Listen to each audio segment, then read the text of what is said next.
У нас есть институт, который носит название Институт информационных систем управления, который сегодня включает 7 кафедр. И кафедра, которая, я думаю, должна быть вам интересна, если вы выбираете это направление, связанное с интернет-технологиями, с IT, это кафедра информационных систем. Это прикладная информатика, и мы открыли профиль прикладная информатика в менеджменте. Это бизнес-информатика, это второе направление, которого не было у нас. И третье направление, оно традиционно для ГУ, это менеджмент, и профиль называется информационный менеджмент.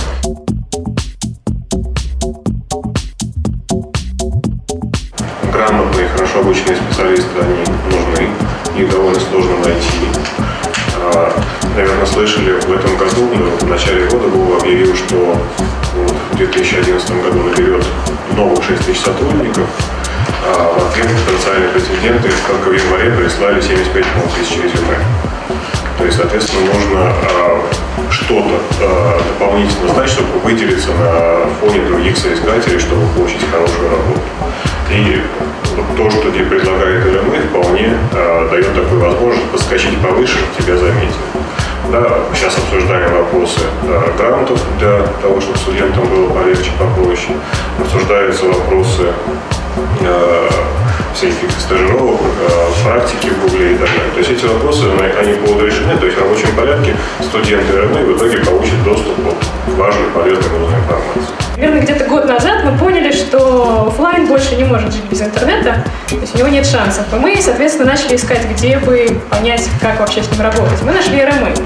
И за год у нас, наверное, поменялось очень много всего. Вот я, например, занимаюсь интернет-проектами у нас в компании. У нас пошло 4 человека сюда учиться, еще 3 наших топа.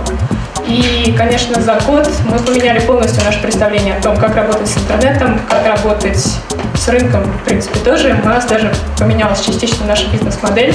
И поменялось в том числе, кстати, наше представление о том, каких людей мы хотим видеть в своей компании. Как раньше же часто говорили, что приходит молодой специалист работать в компанию. Ему говорят: забудь все, что ты знал в институте, мы тебе теперь научим как надо. Вот это совершенно не про РМА и не про ГУ. Потому что это вот удивительное место, на мой взгляд, где все, что мы узнали, все нам практически очень пригодилось.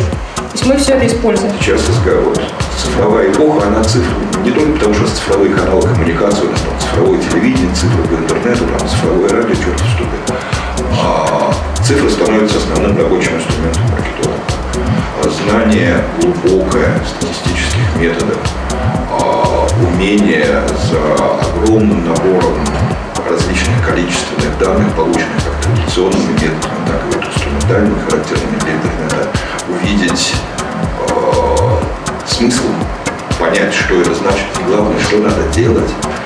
Высококачественная аналитика – это то, без чего сейчас не может выжить ни одна интернет-компания, начиная от маленького стартапа и кончая Google или Яндекс. Поэтому вот такой хороший комплексный подход, где базовые дисциплины классический маркетинг, классическая психология, классическая математика в большом объеме сочетается с практикой живых успешных компаний. Это, по-моему, слава тебе, Господи, лучшее, что случилось в высшем образовании России за последнее время. И вот появление такого комплексного большого курса – это очень здорово. Так что твердо уверен, что люди, которые вот это закончат, они очень большим спросом будут пользоваться. Очень важны практические навыки. Потому что если вы приходите на собеседование, на каждый вопрос ожидается конкретный пример, когда вы проявили то или иное качество. То есть мало просто сказать: я хорошо работаю в команде, надо сказать: я хорошо работаю в команде, потому что, и конкретный пример.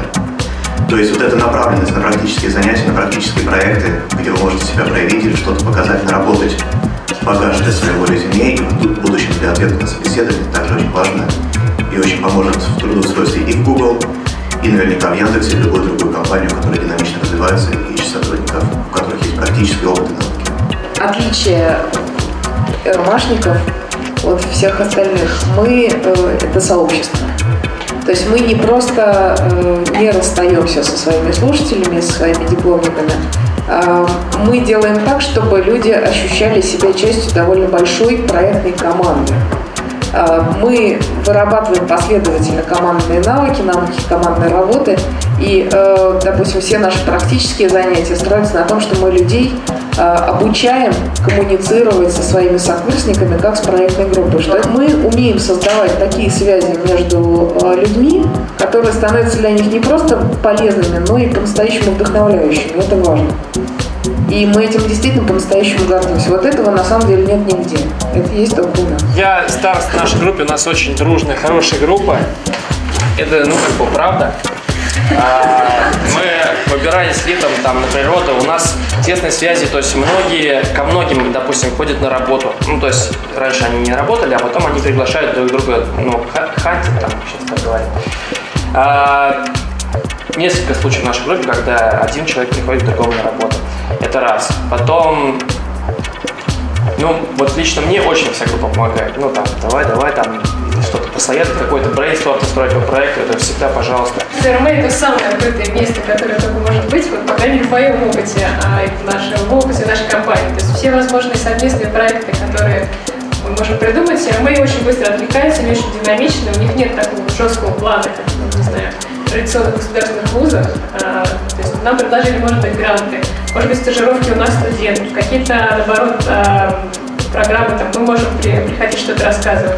Это постоянное движение, постоянная совместная работа. Действительно, такое, знаете, немножко менее сухое образование, чем обычное бизнес-образование. Нас это очень радует, что оно, знаете, какой-то такой более человеческий подход справедливый.